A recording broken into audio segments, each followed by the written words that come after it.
Eita, essa porta vai fazer barulho. Não fez, só porque...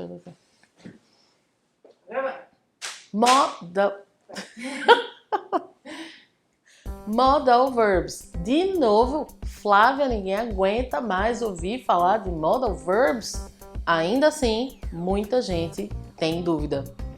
Então, vamos tentar esclarecer isso aí. Primeiro, quais são os modal verbs? Existem vários modal verbs em inglês. Vamos lá. Primeiro, quais são os modal verbs? Can, inclusive já existe um vídeo aqui na aba online comigo explicando can e can't, como usar, para que serve, certo? A gente tem may e might, should, could, would, will, shall, ought to. Então, são vários. Mas o que significa um verbo ser modal? Significa que ele se basta. Eu digo que os verbos modais, eles são muito independentes, porque gramaticalmente eles não precisam de um auxiliar. Inclusive, eles servem como auxiliar muitas vezes. Por exemplo, o verbo should, que a gente usa para dar um conselho, dar uma sugestão, para a gente dizer aquilo que a gente acha que deveria ser feito ou que alguém deveria fazer. Então, eu vejo alguém espirrando e eu digo: You should go to a doctor. You should see a doctor. Você deveria ir ao médico. Alguém fala assim: I have a really hard test tomorrow. Eu tenho um teste bem difícil amanhã. E eu digo: You should study. You should study more. Você deveria estudar mais, certo? Certo, Flávia, mas aí você usou should, study. E a questão do auxiliar? O auxiliar, ele não aparece porque ele não existe com esses verbos na pergunta. Por exemplo, should I stay or should I go? Should I stay? Devo ficar? Eu deveria ficar? Should I go? Eu deveria ir? Então você vê que eu não estou usando do, não estou usando does, did, nada disso. Verb to be, não. O próprio verbo should vai para o começo da frase para transformar isso numa pergunta. I should go. Eu deveria ir. Should I go? Eu deveria ir? E a negativa, Flávia? Coloca not. I should not go. Eu não deveria ir. Que você pode juntar, né? Você pode contrair, claro, para shouldn't. I shouldn't go. Eu não deveria ir, certo? Então, esse foi um exemplo para mostrar para vocês que o verbo modal, ele funciona na negativa com not. Então, todos eles. Cannot, may not, might not, should not, will not, would not, certo? E para fazer a pergunta é só colocar no começo, é só colocar antes da pessoa, antes do sujeito, certo? Should I, can I, may you.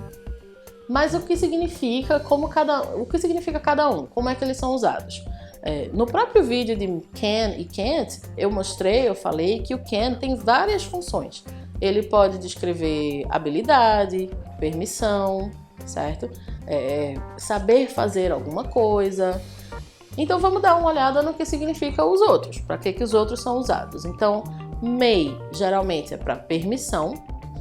Por exemplo, o aluno chega para mim na sala e pergunta: Flávia, may I drink some water? Posso beber água, certo? E nesse caso é bem parecido com o can I, né? Can I drink, de permissão. E may e might também são usados quando você quer descrever uma possibilidade. Por exemplo, eu olho o céu e não está muito nublado, mas também não está assim muito ensolarado, e eu digo it might rain later. Pode chover, pode ser que chova, sabe? It may rain. Pode ser que chova. Sabe aquela palavrinha maybe, que significa talvez? May be, talvez seja, talvez, maybe, enfim. Já o will é usado para descrever uma ação futura. Então, por exemplo, I will study a lot to pass the test. Eu vou estudar muito para passar no teste. Já would a gente usa para descrever algo que iria acontecer, certo? Muitas vezes o would ele vem ligado a uma condição.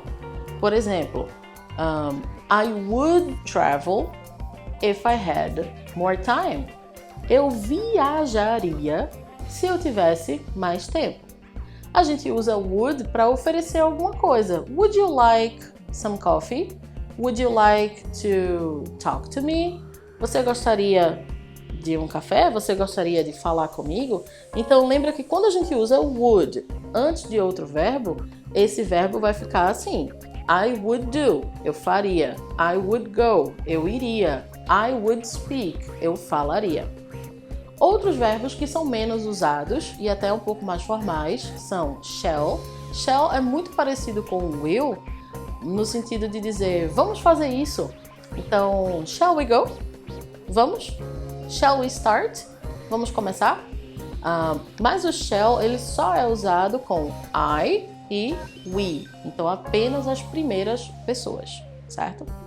E o último verbo, mas não menos importante, mas mais incomum, é ought to, que inclusive, não sei se vocês perceberam, é o único verbo modal que tem to depois dele. Isso é algo que geralmente se confunde muito, porque a gente está acostumado a, em inglês, colocar o to entre dois verbos. Por exemplo, I like to dance. Eu gosto de dançar. I need to study. Eu preciso estudar. I need to. I like to. I want to go. Eu quero ir. Mas, depois dos verbos modais, não se usa to. Como vocês podem voltar o vídeo e ver em todos os exemplos que eu dei. Exceto ought to. Ought to é muito parecido, tem a mesma função de should. Eu uso ought to para dar um conselho, para dizer o que eu acho que deveria fazer. Tem uma música de Alanis Morissette, e se você é cringe, talvez você conheça, que se chama You Ought to Know. Significa você deveria saber. Eu acho que você deveria saber. You ought to. Então, você deveria. Como? You should. Você deveria também. Lembrando que ought to é mais formal, certo? É um pouco menos usado. Mas se você for lá ouvir a música, você vai perceber que ela não fala devagar e ela não fala you ought to know, ela fala you oughta know. Mas aí já é um vídeo de pronúncia, né? E aí a gente deixa para um outro momento. É isso, espero que eu tenha ajudado você um pouco a entender mais sobre o básico, sobre os verbos modais em inglês, os modal verbs. Qualquer dúvida, qualquer pergunta e sugestão, deixa aqui no comentário, certo? E não esquece de dar o like no vídeo, seguir a Aba Online nas redes sociais, ativar as notificações para não perder nada que acontece. Bye!